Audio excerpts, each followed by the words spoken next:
అఖిలభువనదీపం భక్తచిత్తాబ్జసూర్యం సురగుణమునిసేవ్యం తత్వమస్యాదిలక్ష్యం హరిహరసుతమీశం తారక బ్రహ్మరూపం శబరిగిరి నివాసం భావయే భూతనాదం. స్వామియే శరణమయ్యప్ప. ప్రేమైన ఆత్మబంధువులారా, ఆశితుల వారి సౌజన్యంతో మనం ఈ భక్తి అనేటువంటి కార్యక్రమాన్ని ప్రారంభించుకుని ఇందులో మనం కథలకే కాకుండా కథలో ఉన్నటువంటి కొంతవరకైనా లోతుల గురించి మనం తెలుసుకుందామని చెప్పేసని ఈ ఆశితుల వారి సౌజన్యంతో ఈ కార్యక్రమాన్ని మనం ప్రారంభించుకోవటం జరిగింది. ఈ కార్యక్రమంలో ప్రారంభించుకున్నప్పుడు ఈ కృష్ణశతక కర్త వ్రాసేటువంటి పద్యాలన్నింటినీ కూడా ఒక్కొక్కటిగా తీసుకుని మనకున్నటువంటి జ్ఞానంతో వాటిని విశ్లేషణ చేసుకుని వాటిని అర్థం చేసుకోవటం జరుగుతుంది. 21 మార్లు నృపతుల శరముల ఖండించి తవర చేగొట్టంటన్ ధరగస్సపనకు నిచ్చియు భంగవ జమదగ్ని రామ భద్రుడ కృష్ణ అని చెప్పేసని ఈ యొక్క కృష్ణశతక కర్త ఒక చక్కని పద్యాన్ని రాయటం జరిగింది.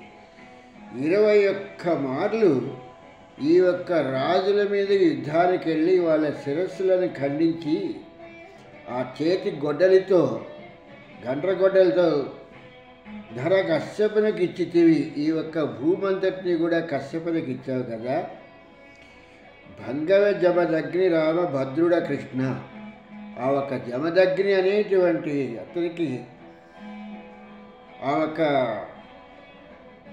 కృష్ణావతారానికి ముందర, రామావతారానికి ముందర ఈ ఒక దశావతారాల గురించి చెప్తూ మత్స్య కూర్మ వరాహత్య అని చెప్పేసని ఈ యొక్క పరశురాముడిగా వచ్చేటప్పటికి ఆ యొక్క అవతారాన్ని ఈయన చెబుతూ ఈ యొక్క పద్యాన్ని రాయటం జరిగింది. 21 మాలు నృపతుల శ్రమల ఖండించి తౌర చేగొట్టను ధర కశ్యపనకి నిచ్చియు బలగవ జమదగ్ని రామభద్రుడ కృష్ణ. అంటే ఈయన ఈ యొక్క పరశురామ అవతారంలో జరిగినటువంటి విషయాన్ని ఇక్కడ చెప్పటం జరిగింది. ఇక్కడ మనకి ముఖ్యంగా ఏమైపోయింది అనేటువంటిది ఏంటంటే, నేటి ప్రస్తుత కాలమాన పరిస్థితులలో ఉన్నటువంటిది పెద్దవాళ్ళు ఒక సామెత చెప్తారన్నమాట. నలుగురు నడిచిందే బాట, నలుగురు మెచ్చిందే మాట అని చెప్పేటువంటి మాటలు చెప్తారు. అట్లాగే ఇక్కడ రామావతారం తర్వాత వచ్చినటువంటి కృష్ణావతారానికి ఎక్కువగా మనం విలువలు ఇస్తూ ఆ కృష్ణావతారంలో ఆయన అర్జునుడికి బోధించినటువంటి భగవద్గీత గురించి మాత్రమే మనం మాట్లాడుతూ ఉంటాం. ఈ యొక్క భగవద్గీత గురించి నిజంగా చెప్పాల్సి వస్తే దీని లోతుల్లోకి ఎవ్వరూ వెళ్ళేటువంటి వాడు లేడు. ఎంతసేపు మీద నుంచి చూస్తూ, ఒడ్డు మీద నుంచి చూస్తూ ఈ యొక్క భగవద్గీత గురించినటువంటి మాటలను వీళ్ళు మాట్లాడుతూ ఉంటారు.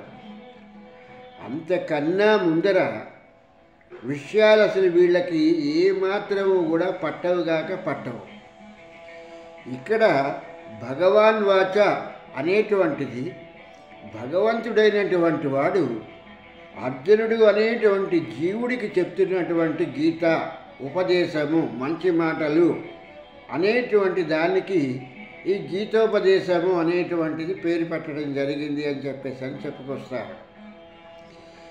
అంటే మనకన్నా సుపీరియర్ అయినటువంటి వాడు మనకి చెప్తున్నప్పుడు ఒక సుపీరియర్ కిందవాడికి తన తాలూకు విషయాల్ని చెప్తున్నప్పుడు, ఆ కిందవాడికి తెలియని విషయాలు చెప్తున్నప్పుడు ఆ సుపీరియర్కి ఉన్నటువంటి గొప్పతనం ఏమిటో నాకు అర్థం కావటం లేదు. ఎందుకంటే కృష్ణుడు భగవాన్ వాచ అని చెప్పేసి భగవానుడిగా సంబోధిస్తున్నాడు.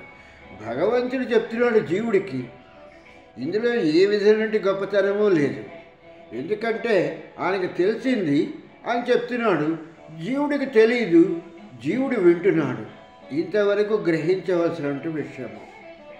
ఇంతకు మించి అక్కడ ఉన్నటువంటి విషయ పరిజ్ఞానమేమిటో పెద్దలైనటువంటి వారు ఒకటే రొదలాగా అన్నట్టుగా గీతోపదేశం అని చెప్పేసి ఈ అర్జునుడికి చేసినటువంటి గీత గురించి మాట్లాడుతూ ఎక్కడ చూసినా సరే ఈ ఒక్క ఫోటోలని అర్జునుడు కింద నుంచినట్టుగాను, కృష్ణుడు కూడా కింద ఉన్నట్టుగాను ఇలాగ వేస్తూ ఉంటారు. రథము అనేటువంటిది దేహము, దేహంలో జీవుడు భగవంతుడు అనేటువంటి వాడు ఆత్మగా ఉండి జీవుడికి ఉద్బోధ చేస్తున్నాడు, చెప్తున్నాడు ఎలా చెయ్యాలి, ఏంటి కార్యక్రమం ఏంటి అనేటువంటిది. దీనికి వచ్చేటప్పటికి చిత్రకారులకు వచ్చేటప్పటికి కృష్ణుడు కింద భూమి మీద నుంచున్నట్టుగా అర్జునుడు ఆ ధనుర్బాణాలన్నింటినీ కూడా కింద పడేసేసి ఆయనకి శరణాగతిలో కాళ్ళ దగ్గర కూర్చున్నట్టుగా వేస్తారు. కనీసం ఏ మాత్రము కూడా ఇంగిత జ్ఞానం లేనటువంటి వాడు దేహమే రథము, దేహమే దేవాలయము, ఈ విషయాలు ఏవీ కూడా అవసరం లేదు. మేము భగవద్గీత చదివేస్తున్నాం, ఈ చివరి వరకు కూడా 18 అధ్యాయాలు చదివేశాము, ఇందులో ఉన్నటువంటి శ్లోకాలన్నీ కూడా మాకు కంఠస్థవచ్చు అని చెప్పేసని వీళ్ళ తాలూకు గొప్పల్ని భుజాలు ఎగరేసుకుంటూ చెప్తున్నారు తప్పితే అంతకు మించి ఏముంది. కనుక ఈ కృష్ణ శతకకర్త చెప్పినటువంటి ఈ ఒక్క పద్యాన్ని తీసుకున్నట్టయితే ఇందులో ఉన్నటువంటిది ఏంటంటే 21 మాళ్ళు నృపతుల శిరముల ఖండించి తవర చేగొడ్డంటన్ ధర గస్సమునకిచ్చియు భంగవే జమదగ్రి రామభద్రుడ కృష్ణ అని చెప్పేటువంటి ఈ ఒక్క పద్యంలో అంటే పరశురాముడుగాను, రాముడుగాను, బలరాముడుగాను వచ్చినటువంటి విషయాన్ని ఈ ఒక్క పద్యంలో ఈయన చెప్తున్నటువంటిది ఆ దశావతారాలకి సంబంధించినటువంటి విషయాన్ని చెప్తున్నటువంటి విషయం. ఇక్కడ కృతయుగము తర్వాత త్రేతాయుగం వచ్చింది. ఈ త్రేతాయుగంలో ఈ రాముడు అనేటువంటి ఈ యొక్క దశరథ పుత్రుడు ఆ ఒక్క భగవంతుడి తాలూకు అవతారమైనటువంటి అంటే అతని యొక్క రిప్రజెంటేటివ్ అని చెప్పేటువంటి విషయాన్ని రాముణ్ణి మానవుడిగా తీసుకుని భగవానుడిగా కాకుండా చెప్తున్నటువంటి విషయం. అంటే రిప్రజెంటేటివ్ అయినప్పటికీ కూడా అవతార పురుషుడే. కృష్ణుడు ఎలా అవతార పురుషుడో రాముడు కూడా అటువంటి అవతార పురుషుడే. అటువంటి అవతార పురుషుడైనటువంటి రాముడికి ఆ ఇనవంశ కుల గురువు అయినటువంటి ఆ వశిష్ఠుల వారు అవతార పురుషుడైనటువంటి ఆ భగవంతుడికి ఆ రామచంద్రుడికి ఈయన వశిష్ఠుల వారు గీతోపదేశం చేశారంటే ఏంటంటే ఎలా మనం ముందుకు వెళ్ళాలి, మన జీవన కార్యక్రమాలు ఎలాగుండాలి అనేటువంటిది ఒక గురుస్థానం నుంచి ఒక దైవస్థానానికి చెప్పినటువంటి విషయం. ఇందాక నేను చెప్పినట్టుగా గురువు భగవంతుడి కన్నా తక్కువగా ఉన్నటువంటి స్టేజ్. ఇక్కడ కృష్ణావతారంలో భగవంతుడు భగవాన్ వాచ అన్నప్పుడు భగవంతుడు చాలా ఉన్నతమైన స్థానంలో ఉన్నాడు, జీవుడు భగవంతుడి కన్నా తక్కువైనటువంటి స్థానంలో ఉన్నాడు. ఎక్కువ స్థానంలో ఉన్నవాడు తక్కువ స్థానంలో ఉన్నవాడికి చెప్పటంలో అదేం పెద్ద గొప్ప అనేటువంటిది ఏమీ లేదు. కానీ ఇక్కడ గురుస్థానంలో ఉన్నటువంటి వశిష్ఠుల వారు ఈ వశిష్ఠ గీతని సీతా పరిత్యాగం తర్వాత ఆ యొక్క రామచంద్రుడికి ఈ యొక్క గీత అనేటువంటిది ఈ యొక్క వశిష్ఠుల వారు చెప్పినటువంటి ఒక ముఖ్యమైనటువంటి సందేశము ఎంతో విలువైనటువంటిది అనేటువంటిది మనం గుర్తించలేకుండా ఉన్నటువంటి విషయం. ఎంతసేపు కూడా భగవానుడు చెప్పేశాడు, మేమందరం కూడా దాన్నే ఫాలో అయిపోతున్నాము, భగవాన్ వాచ భగవాన్ వాచ భగవాన్ వాచ అని చెప్పేసని ఆ ఒక భగవంతుడు చెప్పాడనేటువంటి దీంట్లో మూర్ఖత్వంగా మూర్ఖ శిఖామణుల్లాగా ఆ ఒక భగవద్గీతని ఫాలో చేస్తున్నామంటున్నారు తప్పితే భగవద్గీత కన్నా కూడా విలువైనటువంటిది ఈ వశిష్ఠ గీత అనేటువంటి దాన్ని అసలు గ్రహించలేకుండా ఉన్నారు. అష్టవక్ర గీత అని ఒక గీత ఉంది. ఈ అష్టవక్రుడు అనేటువంటి అతని దగ్గరికి వచ్చేటప్పటికి మనం ఎటువంటి ఊహా చిత్రాల్లో ఉంటున్నామంటే, ఈ అష్టవక్రుడు అంటే 8 వంకర్లు తిరిగిపోయి కాళ్ళు చేతులు తలకాయ నడుము అన్నీ కూడా ఏవో వంకర్లు తిరిగిపోయి ఇతను అంగవిహీనుడిగా ఉన్నాడు అనేటువంటి పరిస్థితిలో మనం ఉంటున్నాం తప్పితే అష్టవక్రుడు అనేటువంటి దానికి అసలు ఇంతవరకు ఏ ప్రవచకుడు కూడా దాని గురించిన విషయాన్ని చెప్పరు. దాని గురించి వచ్చేటప్పటికి రోమ మహర్షి అనేటువంటి అతను ఒళ్ళంతా కూడా రోమాలు ఉండటం జరుగుతున్నాయి. ఒక రోజు నాడు, ఇది మామూలుగా చెప్తున్నటువంటి ఒక కథాగమనంలో తీసుకుని చెప్తున్నాను, ఆ ఒక బ్రహ్మ దగ్గరికి విష్ణువు రావటం తటస్థించింది. ఆ తటస్థించినప్పుడు ఆ బ్రహ్మ, నేను చూసావా ఎంత సృష్టి చేస్తున్నానో, ఎన్ని కోట్ల జీవరాశుల్ని నేను పుట్టిస్తున్నానో, నా చేత ఈ యొక్క సృష్టి కార్యక్రమం అంతా జరుగుతోంది అని చెప్పేసని బ్రహ్మ కొంచెం గర్వంగా అనుకోవటంతో ఆ ఒక మహావిష్ణువు బ్రహ్మని ఆ ఒక తామర కమలం మీద నుంచి తీసుకుని అలాగ ఒకసారి తిరిగి రావటానికి బయటికి రావటం తటస్థించింది. ఏదో మాట్లాడుతూ సృష్టి క్రమాన్ని మాట్లాడుతూ ఆ బ్రహ్మని తీసుకురావటం జరిగింది. ఆ జరిగినప్పుడు ఒక అతని దగ్గర గుట్టలు గుట్టలుగా పడిపోయినటువంటి ఈ వెంట్రుకల గుట్టలు చాలా ఉన్నాయి. ఇది ఏంటి భగవాన్ అని చెప్పేసరి బ్రహ్మ విష్ణువుని అడగటం జరిగింది. వెళ్ళి అడుగుదాము అని చెప్పేసని ఆ ఒక్క ఋషి దగ్గరికి వెళ్ళి, స్వామి ఏమిటి ఈ వెంట్రుకలు ఇవన్నీ ఇలా గుట్టలు గుట్టలుగా పడున్నాయి అని చెప్పేసాను అని అంటే, నా పేరు రోమ మహర్షి అని అంటారు. ఒక బ్రహ్మ పడిపోతే ఒక కల్పాంతం అయిపోగానే నా ఒక ఒంటి నుంచి ఒక రోమం జారి కింద పడిపోతుంది. ఇలాంటి నేను రోమ మహర్షులము ఒక్కళ్ళం పోతే అష్టవక్రుడి తాలూకు వంకర ఒకటి పోతుంది. ఇలాగా ఈ ఒక అష్టవక్రుడి తాలూకు 8 వంకర్లు పోవాలంటే ఈ రోమ మహర్షులు 8 మంది పోతే కానీ అప్పటికి అష్టవక్రుడు చిన్నగా నిఠారుగా నుంచోవడానికి రాదు అని చెప్పడం జరిగింది. ఈ రోమ మహర్షి లాంటి వాళ్ళు 8 మంది పోతే కానీ అష్టవక్రుడికి వంకర్లు పోవు. ఈ రోమ మహర్షికి వచ్చేటప్పటికి ఒక బ్రహ్మ కల్పాంతం అయితే కానీ ఈయన తాలూకు ఒక వెంట్రుక జారి పడటలేదు. ఇలాంటి శరీరం మీద ఉన్న వెంట్రుకలన్నీ పడిపోయి గుట్టలు గుట్టలుగా ఉన్నటువంటి పరిస్థితిలో ఈ రోమ మహర్షి కాలం ఎప్పుడు ముగుస్తుంది? ఈ ముగిసిన తర్వాత ఆ అష్టవక్రుడి తాలూకు వంకర్లు ఎప్పుడు పోతాయి? ఈ లోపల ఎంతమంది బ్రహ్మలు మారుతారు? ఎంత సృష్టి రహస్యం మారిపోతుంది? ఎంత సృష్టి జరుగుతుంది? ఈ విషయాలు ఏవీ కూడా మనకు అవసరం లేదు. అష్టవక్రుడు అంటే ఆయనకు 8 వంకర్లు ఉన్నాయని, కానీ అష్టవక్ర గీత అనేటువంటి ఒక గీత ఉంది. దాంట్లోనే అష్టవక్రులు వారు ఏం చెప్తారంటే, అన్ని వృద్గ్రంథాలు చదవటం అయిపోయిన తర్వాత ఈ 18 పురాణాలు, ఈ రామాయణం, భారతం, భాగవతం, మిగిలినటువంటి ఏవో దేవీ భాగవతం అని ఇలాంటివన్నీ అయిపోయిన తరువాత, అంటే ఉపనిషత్తుల వైపు రాకుండా ఈ వృద్గ్రంథాలన్నీ చదవటం పూర్తయిపోయిన తర్వాత మాత్రమే ఆ ఒక అష్టవక్ర గీత చదవాలి. అప్పుడు మాత్రమే ఆ అష్టవక్ర గీత అనేటువంటిది మనకు అర్థమవుతుంది అని చెప్పేసి అష్టవక్ర గీతలో రాయటం జరిగింది.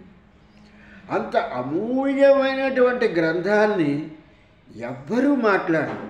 ఎంతసేపు కూడా ఒక చౌకబారుగా ఉన్నటువంటి భగవద్గీతను తీసుకుని భగవంతుడు చెప్పాడు. ఎవడికి చెప్పాడు? జీవుడికి చెప్పాడు. ఎందుకు చెప్పాడు? జీవుణ్ణి బాగుపరచాలి అనేటువంటి ఉద్దేశంతో చెప్పినటువంటి తప్పితే అతని కర్తవ్యం, భగవంతుడి తాలూకు కర్తవ్యం ఏంటంటే, ఒక అధికారి తాలూకు బాధ్యత ఏంటంటే కింద ఎంప్లాయీని సరిగా అతని తాలూకు కార్యక్రమాలను నిర్వర్తింప చేయటమే అతని తాలూకు బాధ్యత, ఆఫీసర్ తాలూకు అధికారి తాలూకు బాధ్యత. అట్లాగే ఇక్కడ అర్జునుడు అనేటువంటి వాడు, ఈ జీవుడు సరైనటువంటి క్రమంలో నడిపించవలసినటువంటి బాధ్యత ఎవరిదయ్యా అంటే భగవానుడిది. ఆ భగవానుడు ఎవడయ్యా అంటే కృష్ణ పరమాత్మ. కనుక కృష్ణ పరమాత్మ గురించి వదిలేసి ఆయన చెప్పినటువంటి భగవద్గీత అని చెప్పేసి అని అది ఎక్కడ చెప్పాడు? యుద్ధం ప్రారంభమవుతున్నప్పుడు చెప్పినటువంటి ఆ ఒక ముఖ్యమైనటువంటి విషయం. ఎక్కడ యుద్ధం ప్రారంభమైంది? ఇవన్నీ అవసరం లేదు. ధర్మక్షేత్రే కురుక్షేత్రే అని చెప్పేసి ఒక శ్లోకాన్ని తీసుకుంటారు. గోచీలు బిగగట్టుకున్నట్టుగానే ఇంకా స్టేజీలు ఎక్కేసి కూర్చుని ఉపన్యాసాలు చెప్తూ ఉంటారు. ఈ యొక్క భగవద్గీతలో ఉన్నటువంటిది ఏంటో తెలియదు. కర్మ చేయమన్నాడు భగవంతుడు, కర్మ ఫలాన్ని ఆశించద్దన్నాడు అని చెప్పేసి ఉద్యోగం చేసి ఆ ఒక జీతం తీసుకురాకపోతే ఆ భార్య చీపురి కట్టి తిరిగేసి 2 పీకుతుంది. అప్పటికి వాడికి కర్మఫలం ఏంటో తెలుస్తుంది అన్నమాట. అలాగా ఇలాంటి సుత్తి కబుర్లు చెప్పడానికి వీళ్ళు పనిచేస్తున్నారు తప్పితే ఎన్ని మహత్తరమైనటువంటి గ్రంథాలు ఉన్నాయి. అష్టవక్ర గీత ఒకటి ఉంది, ఉద్భవ గీత ఉంది, అవగీత ఉంది. వీటన్నింటిలో ఉన్నటువంటిదే ఈ యొక్క వశిష్ఠ గీత అనేటువంటిది. ఈ వశిష్ఠుల వారు ఆ ఒక సీతా పరిత్యాగం జరిగిన తర్వాత రాముల వారికి కర్తవ్య బోధన, అక్కడ అర్జునుడికి ఎలాగైతే కర్తవ్యాన్ని చెప్పాలని భగవంతుడు బోధించాడో భగవాన్ వాచాన్ని, ఇక్కడ కూడా భగత్స్వరూపుడైనటువంటి ఆ రామచంద్ర ప్రభువుకి గురుస్థానంలో ఉన్నటువంటి వశిష్ఠుల వారు చెప్పినటువంటి ఉపదేశములు అనేటువంటి విషయాన్ని మనం గ్రహించవలసిన, అంటే కింద ఎంప్లాయీ పై అధికారి ఎలా పని చేయాలి అనేటువంటి విషయాన్ని చెప్పినటువంటి దీనికి ప్రాముఖ్యత ఇవ్వటం మానేసి ఎంతసేపు పైవాడు గొప్పవాడు, వాడు ఎలాగో గొప్పవాడే, భగవంతుడు అనేవాడు గొప్పవాడు కాకపోతే మనం ఆయన ఎందుకు నిత్యం పూజిస్తాము? కనుక ఇటువంటి విషయాలన్నింటినీ కూడా మనం ఎవరి దగ్గర నుంచి తెలుసుకోలేము, ఎవరు చెప్పరు. వీటి గురించి ఎంతసేపు ప్రాముఖ్యత కలిగిన భగవద్గీత గురించి, లేకపోతే నలుగురు చెప్పేటువంటి రామాయణం గురించి చెప్తారు. అసలు రామాయణంలో ఉన్నటువంటి సబ్జెక్ట్ ఏంటి? దశకంఠుడి తాలూకు కుమారుడైనటువంటి రామచంద్రుడు దశరథ పుత్రుడైనటువంటి రామచంద్రుడు దశకంఠుని సంహరించాడు. అందులో ఉన్నటువంటి మర్మం ఏమిటో తెలియదు. ఈయన దశరథ పుత్రుడు, సంహరించబడినటువంటి వాడు దశకంఠుడు. ఇక్కడ ఈ రెండింటికి మధ్య ఉన్నటువంటి సమన్వయం ఏమిటి? ఎవరికి అవసరం లేదు. సీతని రావణాసుడు ఎత్తుకెళ్ళిపోయాడు. ఆ ఎత్తుకెళ్ళిపోయి లంకలో పట్టగానే ఈయన కత్తి కర్ర అన్నట్టుగా ఈ యొక్క కోతులన్నింటినీ కూడా పోగేసుకున్నాడు. ఈయన వెళ్ళి ఆ రావణాసుడిని చంపేశాడు. ఇదే కథ చెప్తారు. ఎన్ని సంవత్సరాలు, ఎన్ని యుగాలు, ఎన్ని జగాలు అయినా ఇదే కథ. వీళ్ళకి పురాణ స్త్రీలు, పురాణ బ్రహ్మలు, బ్రహ్మశ్రీలు అనేటువంటి బిరుదులు ఒకటివే మిగులుతుంది తప్పితే దశరథుడు అనేటువంటి వాడు ఎవరు? ఈ దశరథుడికి ఎందుకు రాముడు పుట్టాల్సి వచ్చింది? ఈ యొక్క పుట్టినుండి రాముడు అరణ్యానికి ఎందుకు వెళ్ళాడు? వెళ్ళిన అరణ్యంలో యుద్ధం ఎందుకు చేశాడు? ఆ సీత గురించే చేయాల్సి వచ్చిందా? ఇక్కడ నిజంగా ఆలోచిస్తే ఆ ఒక్క రావణాసుడిని సంహరించి ఆ రావణాసుడి తాలూకా లంకారాజ్యాన్ని కూడా అయోధ్యలో కలిపేసుకున్నాడు రాముడు. యుద్ధ రీతిగా ఆలోచిస్తే, రాజ్యపాలనగా ఆలోచిస్తే ఇక్కడ ఈయన చెప్పినట్టుగా 21 మార్లు నృపతుల శిరముల ఖండించి తవర చెడగొట్టంటన్ ధర కశ్యపునకిచ్చియు బలగవ జమదగ్ని రామ భద్రుడ కృష్ణ అన్నాడు. జమదగ్ని పుత్రుడిగా అన్నట్టుగాను ఈ యొక్క పరశురాముడిగా పుట్టి 21 మార్లు రాజులందరినీ సంహరించేసేసి ఆ రాజ్యాన్ని కశ్యపుడు అనేటువంటి వాడికి ఇచ్చాడు. ఇక్కడ రామచంద్రుడిగా పుట్టి ఆ ఒక్క రావణాసుడిని సంహరించి ఆ ఒక్క లంకా రాజ్యాన్ని తన తాలూకు అయోధ్యలో కలుపుకుని తన తాలూకు రిప్రజెంట్ అయినటువంటి విభీషణుడికి ఇచ్చాడు. ఇంతకన్నా చేసింది ఏంటి? ఆ రామాయణంలో ఉన్న కథలో ఉన్నటువంటి సారాంశము ఇదే చెప్తున్నటువంటిది. సీతను ఎత్తుకెళ్ళిపోతే ఈయన చేసింది ఏంటంటే రావణాసుని చంపేశాడు, ఆ రాజ్యాన్ని విభీషణుడికి ఇచ్చి ఆ రాజ్యాన్ని తన తాలూకు ఆధీనంలో ఉంచుకున్నాడు అనేటువంటిది. కనుక అసలు అందులో ఉన్నటువంటి ముఖ్యమైన విషయం గ్రహించడం మానేసి ఇలాంటివన్నింటినీ కూడా వీళ్ళు చెప్తూ ఉన్నటువంటి ఈ యొక్క ప్రవచనాలు వినటం మూలంగా మనకు వచ్చేటువంటి లాభం ఏమిటి? కనుక ఆ ఒక్క వెంకటనాథుడి కృపతో, ఆ కృపా కటాక్షాలతో మనకి చక్కనేటువంటి ఈ యొక్క బ్రహ్మ విద్యా సాంప్రదాయం తెలిసినటువంటి గురువులు మనకి లభించి మనకి మార్గబంధువే శరణమయ్యప్ప అన్నట్టుగా మనకి చక్కని మార్గాన్ని చూపిస్తారనుకుంటూ స్వామి శరణం, స్వామి శరణం, స్వామియే శరణమయ్యప్ప.